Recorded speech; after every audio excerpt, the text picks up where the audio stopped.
Patricelli-Regan. Hello, I'm Susan Patricelli-Regan, and I am the host of Connecticut Valley Views. And my guest today is Joe Markley, and he is an American politician who was formerly a member of the Connecticut State Senate, representing the 16th State Senate District. He was a Republican nominee for Lieutenant Governor of Connecticut in 2018. So it's a pleasure to have you here, Joe. Oh, it's great to be with you. Delight. Now, Joe, you're very well known in the political landscape of Connecticut. You've been on many shows, particularly recently. You've been guesting, you've been hosting. Just give us an overview of if people haven't been listening to the radio. Yeah, I've had it's funny, I've always enjoyed being on the radio. Yes. I did it even back in high school. Yes.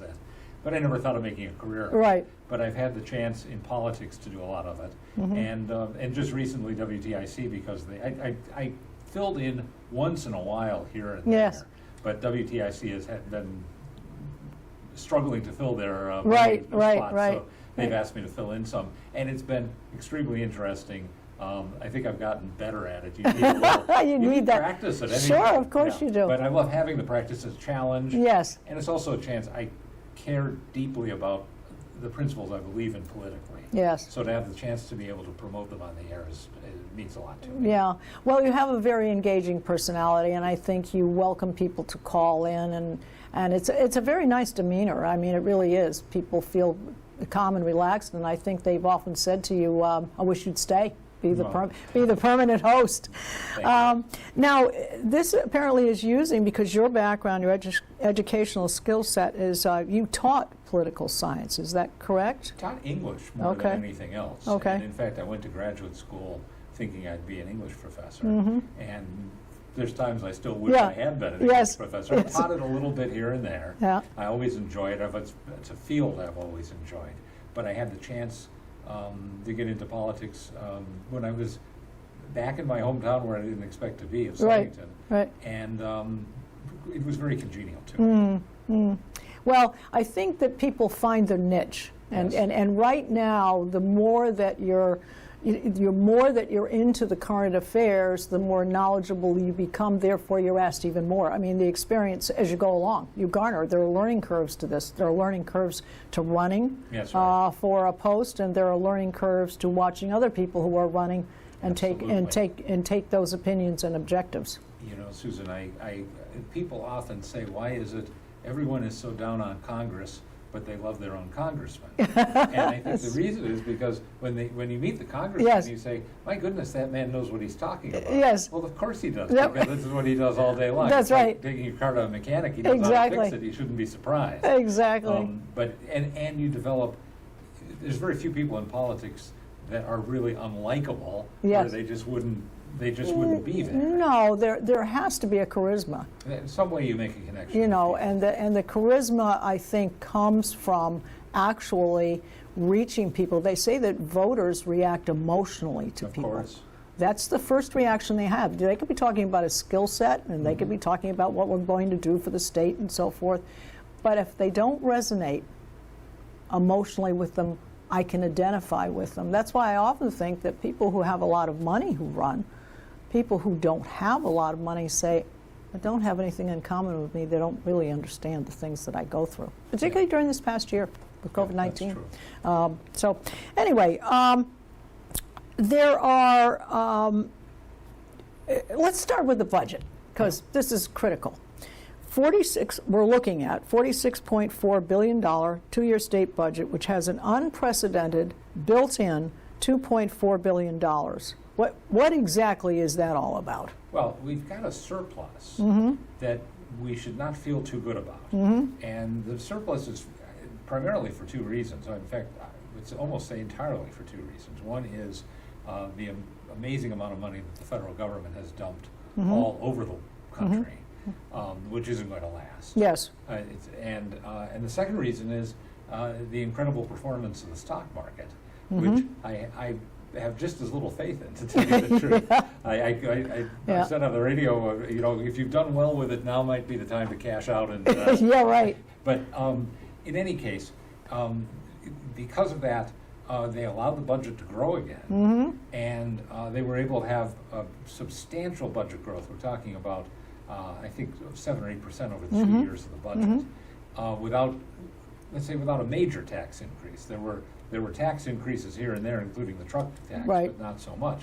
The trouble is, when the money runs out, the commitments still remain. I see. And then and that's where the tax increases come from. 'Cause Okay. all of a sudden Sure. you say, well, Sure. we have a deficit. How did this happen? Yes. The deficit is happening right now in this budget Yes. because we're passing a budget that we won't be able to afford down the road. It's you say Long-term commitments. long-term commitment, and Yeah. it's like saying I got a bonus from work, so I'm Right. going to buy a new car. Right. But if you pay the payment now because you Right. have the bonus, Right. you're not going to be able to do it in a year. From Right, now. right, exactly. Well, I think the bills that have been considered Yeah. and the bills that have passed, not passed, what do you see as some of the biggest wins and losses in where we are right now? And I know TCI might come back, but what do you see critically? We won TCI, but then we've got this other truck gas tax thing, Yes, and the truck tax commercial trucks. is, I really believe, again, a foot in the door. And you know, 20 states have attempted to set up a truck tax on these grounds and scrapped it because they weren't able to collect the money reliably. Why was that? What Well, because happened? it's almost an honor system. I The see. truckers have to. Oh, because they have to log and weigh say this is in how and much- log in. They have to log. They have to do a log and say to the Right. government, "This is Right, how much I owe right. you." So why would the government do it? I think the reason they're doing it is because when it doesn't work, they'll say, "Well, we have to come up with a mechanical system to make sure that we Okay. can." And then either the toll gantries will be constructed, Right. or the transponders posted in the Right. cars to collect a mileage tax. Okay. Once they have that system in place, then it can easily be expanded to other motorists. And the same principles apply. You know, the whole thing about the truck tax is to turn groups against groups. Yes. So people say, oh, those truckers, I hate driving on the highway Right, with those right, big trucks. right. And they're from out of state. Yeah, and, yeah. and let them pay. Yeah, right. And then you open the door and it comes closer and closer to you. Because in the long run, the same principle is saying, well, if the trucks are using the roads, they should pay. Well, if the cars are using the roads, they should pay. It's the same argument. Of course, we all pay already in the gas tax. So that's the principle of what's behind Sure, the gas tax. sure. And what happened to infrastructure that we were going to utilize some of this money? We keep getting these promises that if only we give them a little bit Right. more money, they're going to solve these problems Right. for us. Dan Malloy said he was capable of bursts of honesty, but he said some years You're being ago, kind. every dollar in additional taxes that we've raised is going to our existing obligations. And of course, this is we're looking at a budget which is like the tip of an iceberg. Right. To say, is it above water, Right, is it below right, water? right. Underneath that water is over $100 billion Yes. in obligations that we can't, Sure. we don't have the money for. Sure. And we're doing nothing to address that. We're doing nothing really to get the state on a better fiscal system. It's very, very discouraging. Marijuana, Yes. where are we going to fall with that? Is that going to go into a special session? They're going to have a special session, Okay. and the problem with the special session, because they call it filibustering. Yes. Republicans debate bills. Yes. Sometimes it's just the normal debate. Yes. And there's just not enough time. Sometimes they are dragging the clock out. Yes. But in Hartford, unlike Washington, there really is a clock. So there's a moment where you say, if we can get till midnight on Wednesday, then Yes. the gavel comes down. Yes. But Matt Ritter, the speaker, has basically said, if you force me to call a special session, then I'll put anything on the agenda that I want to. And that could include this Transportation Climate Initiative, TCI, Yeah, which I that- think so is that could come back. the worst proposal before us, Yeah. and a lot of other things. The marijuana definitely will come up, and it seems definitely will pass. Yes. As I understand it, and it's been kind of inevitable for a while. Doesn't make me happy about it. I feel I'm enough of a libertarian to think that people ought to be able to do what they want by and large, but it's a vice, and we're expanding access to it, and in a way we're giving it not exactly the blessing of government, but to my mind, there's nothing wrong with saying this is illegal, but we're not going to hammer you about it, but as a way to distinguish it as something that isn't good. I know what vices: smoking, drinking, There's sin gambling, taxes. prostitution. Yep. Some of them are legal, some of them aren't. I'm not really in favor of doing anything to encourage any of them, and I hate the idea that we do something like that for money. Well, the idea is that for some people it could be a gateway drug. And we're not saying all. Some might use it responsibly. They go to a party and they do it and so forth. But there's also the issue of some people who hold jobs and who are tested for drugs, particularly people who drive for school buses and responsible jobs. Yeah. And that stuff remains, and you do it on a Saturday night, may still be there by Monday morning if you get caught in a, one of these, testing without knowing that it's coming, and you lose your job.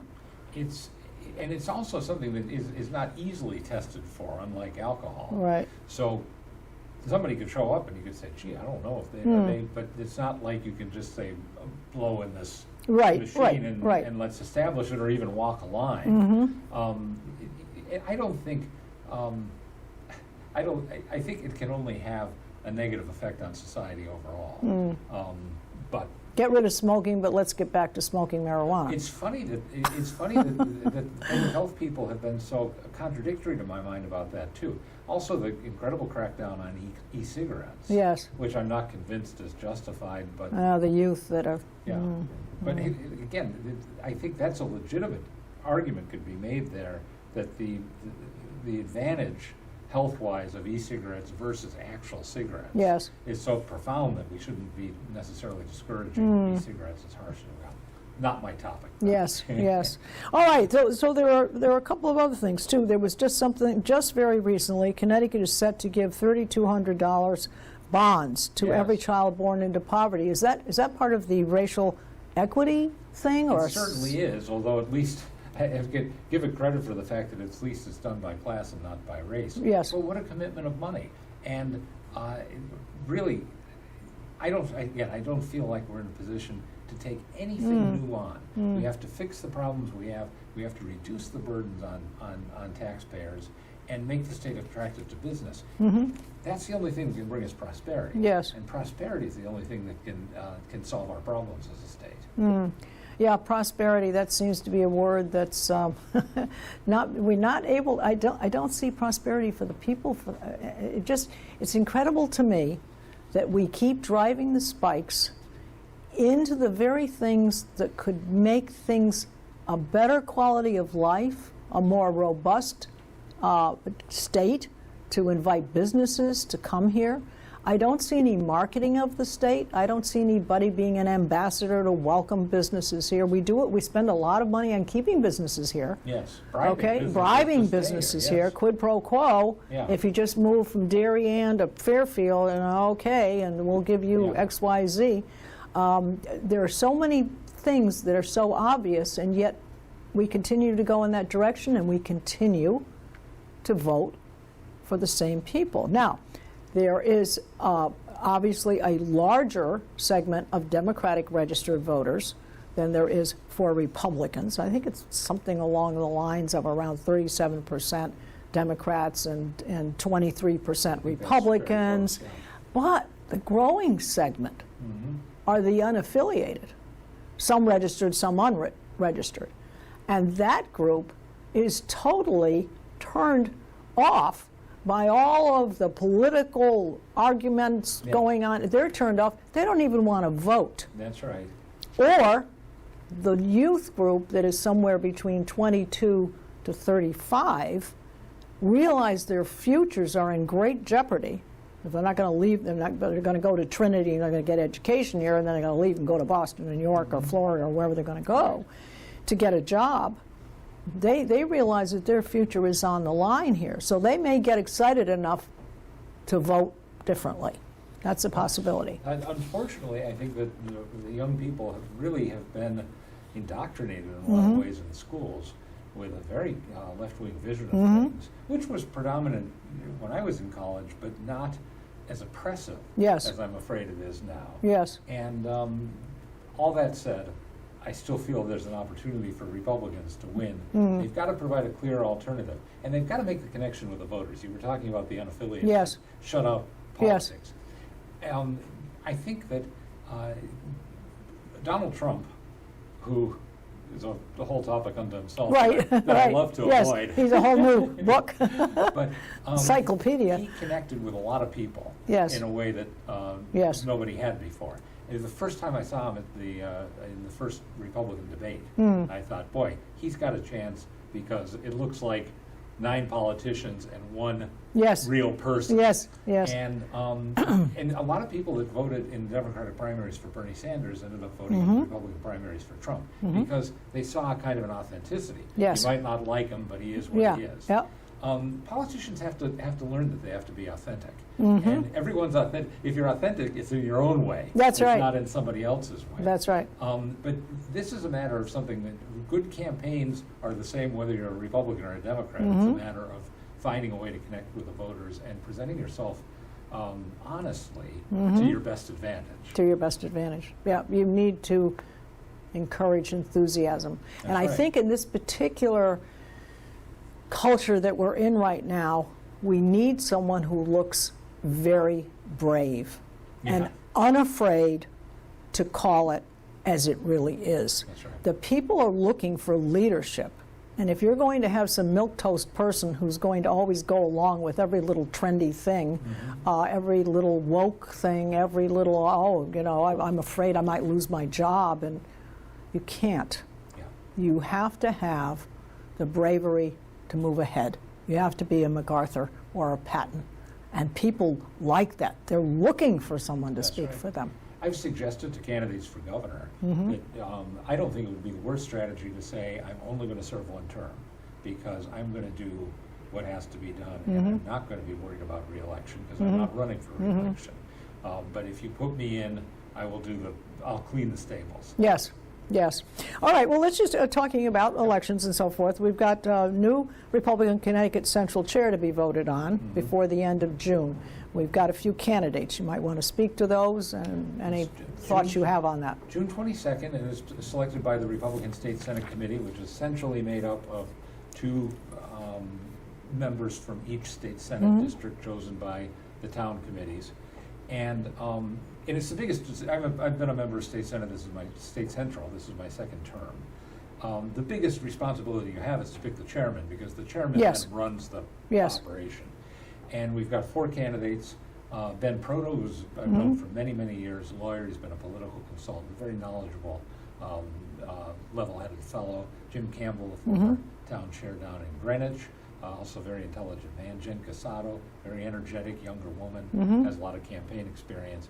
And Gary Byron, who was a state legislator I served with and knew very well in the legislature, because he was on the Human Services Committee with me, and also as a radio host. Yes. And I'm supporting Gary because I know him well, and I think he's got the right personal characteristics, which are going to be, it's in the end, you don't need somebody that's going to do the whole job. Yes. You need somebody who's going to find the people Yes. that are going to do all the different parts. So of you the can job. delegate. And delegate correctly, and identify talent, and see what. And I think that from my experience with Gary in the legislature, he was thoughtful. He kept his eyes open. He was a quick learner, and he got along extremely well with people. Okay. And I think that he's got the right skill set. Can he raise money? Do you think he can do? I mean, because the Republicans need money if they're going to support their candidates. Raising money is, I think he has the personality to do the fundraising. Okay. And he can put a suit on and go into Yes. a country club and, Yes. and talk to people that have money. And part of it is going to be coming up with a vision that you can sell to people. Yes. To say, this is what your $5,000 Yes. is going to help me achieve this. Right. And I believe that Gary can put that together. But I think some of the other candidates might be able to raise money too. And still, you never know until they. Well, step into the role. here's the thing. I mean, the person who is going to be running for governor, the state committee is all about supporting candidates. Would it be fair to say that they would be happy to have someone who has deep pockets and can pay their ticket the entire way and they don't need to pay for it? Does that just become a popular thing? Because that doesn't mean they would be the best primary candidate to beat Lamont, or the best candidate to be governor just because they can pay their own way. You know, it's strangely enough, I would say the State Central Committee is not mostly about the money for the candidates. Okay. They've got their own operation to They have fund. a different message. And the candidates are largely on their own, and this is an unpleasant surprise to a lot of candidates. Okay. But you've got to take care of your own campaign, whether it's the legislature or anything else, because of the Citizens Election Program, this public finance Yes, program. yes. There's two paths. One is to go through that, in which case the state party really can't do much for it. Right. And the second is to raise the money outside of the system, which Stefanowski did last time. Most of it, I guess, coming out of his own pocket. I don't know what the percentage was. He raised money, and he put his own money Yes. in. So in the case of Linda McMahon, it was almost entirely her own money. Yes. So either way, it's the candidate that's Yes. doing it. In neither case, it's really the State Central Committee, Yes. the main fundraiser for the candidates. Where we can be most helpful would be with seed money, maybe for the congressional candidates or a U.S. Senate candidate who are not part of this citizens election program. But that means having enough money in the bank that you can say we're meeting our expenses and now we have something. Yeah, and the important thing is for Republicans is to get more seats in the legislature, because obviously if we can do that, because if you could get a Republican governor and then obviously a few more bodies there, we might get someone to agree on something going in the right direction. But if it's going to be a governor who has to fight the legislature all the way. Well, one problem at a time. I also had that conversation with Stefanowski. But and the other thing is Republicans, frankly, need to win every place. Yes. We need to win. It would be nice to have a congressman. Yes. It would be nice to have a governor. Right. It would be nice to have a Right. legislature and Right. the local offices. We're doing well on the local level in a lot of cases. Yeah, good. And we made progress. We were making good progress in the legislature, and then all of a sudden it turned around on us. Well, things happen. All right. Well, let's call this. I won't call them lightning questions. We've Yes. just got a few minutes left, but we'll just touch very They have to quickly. be lightning questions. Yes. All right. So, any comment on this recent Democratic frat party that happened down at the Capitol, with the Capitol being closed and Robin Comey's disastrous spectacle there? Comment on? Well, you know, I had an unusual career in that I served one term way back in 1985, Yes. 86, and then came back in 2010. It was a men's club in 85, 86, and there was a lot of drinking. Okay. I'm pretty confident there was more then than there is now. I think that culture has declined, but let's say not as far as it needs to. Yes. And I understand completely anybody who says there's really no particular good reason for any legislator to have any alcohol while they're in a Particularly in the legislative middle of budgets and bills. anytime you're doing anything. Yeah. And I think maybe it's been a useful wake-up call, and Right. the attitude will change. Right. Because it's due to change. It's not, I mean, I've seen some scenes too that weren't reported Yes, that were yes. not I were think not we've all ideal. probably in our adult life have seen people not at their best. Yeah, but I've seen it in all many places. not quite so Capitol publicly. included, yeah. All right. So now what about this emergency extension to governor's extension to July 20th? Do you see any real purpose to that? I mean, supposedly, Zero. I mean, is this just between the Capitol being closed, the majority of Democrats? I mean, it's keeping this a very closed, People behind the curtains operation here. People in politics like to have power. It's not even necessarily an ego thing. It's kind of what you're doing is trying to accumulate power. And the governor has the chance to have it, and he'll have it. People in politics don't like to make decisions, contrary, as paradoxical as Yes. that is. And I think from the legislature's point of view, they say, oh, well, if the governor wants to make all these tough calls about COVID, Yeah. let him decide when the bars Yeah. are going to open, and Right. I'll say, it wasn't my choice. Right. So there's a kind of a symbiotic relationship, an Yes. unhealthy symbiotic relationship. Yes. The governor's powers, if they ever should have been granted, should have been ended long ago, and the Capitol should have been opened. Yes. That's ridiculous. do Look, they- you go to a bar, you can go to any place, but you can't go to the state Capitol. So the real rationale for keeping it closed is, I mean, can they keep getting away with this? Just Oh yeah, they can. They set their own rules. I mean, actually, by vote, the legislature sets its own rules. bills. So they can keep getting away with it as long as the people put up with it. But I don't think there's any rationale except they say, well, we don't want to get sick. Well, no one wants to get sick. And at this But point, everybody's not mask many is people off are getting everywhere, and the thing is that you're not actually getting the opportunity. Even the Republicans not getting the opportunity to speak about bills and so forth because they're sitting in their cars and voting from their cars or voting from home. That's So crazy. so they're not seeing each other. That's right, and they're not seeing each other in the kind of casual way away from the meeting. Right. That where more good work gets done, and also the contact with the lobbyists. I may be the only person that ever stands up for lobbyists. But lobbyists are there because they're interests that are good interests. Yes. Businesses. Yes. That don't want bills passed that are going to create problems for them. Right. And frequently you need somebody to come up to you and say, do you know this, Section 5, Yeah. Line 4 Right. is going to mean every plumber Right. is going to have to turn in his rent. Right, you know what I mean? right. And you say, oh, okay. You need to have that contact. Yeah, yeah. Well, I think we've covered a lot of things, and in summation, your feeling, I guess, I would like a sense of the person who runs for governor.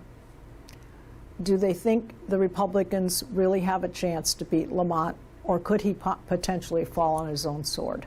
Well, you never know. And A lot happens between now and then. Bill Clinton, George Bush Sr. Yes. in 1991, about the same time out from the election as Yes. we are, had the highest approval rating that any president ever had. Yes. So high that Mario Cuomo and the other leading Democrats didn't challenge him. Right. And Bill Clinton got the nomination. Right. And et cetera. So Right. you can't worry too much about where things stand right now. If you want to run, you've got to go ahead and run.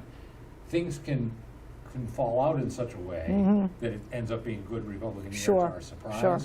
At this moment, Lamont looks like he's in a strong position. And he's been, like Bill Clinton, he's been triangulating. Yes. He's been saying, I'm not like those crazy Yes. progressives on Yes. my left. I'm not like those mean Republicans He's on my right. mediating right now. Yeah. Yeah, he's mediating. Yeah.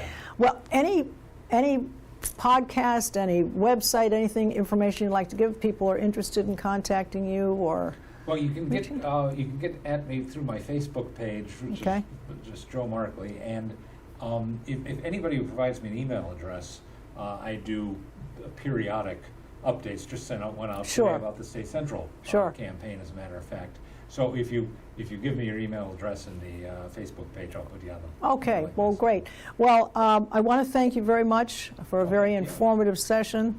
Probably like to have you back at some be point so that we can keep up with this. And I'd like to thank our viewers for watching today with my guest, Joe Markley. This is Susan Patricelli-Regan inviting you to see all of our shows on ctvalleyviews.com. Thank you.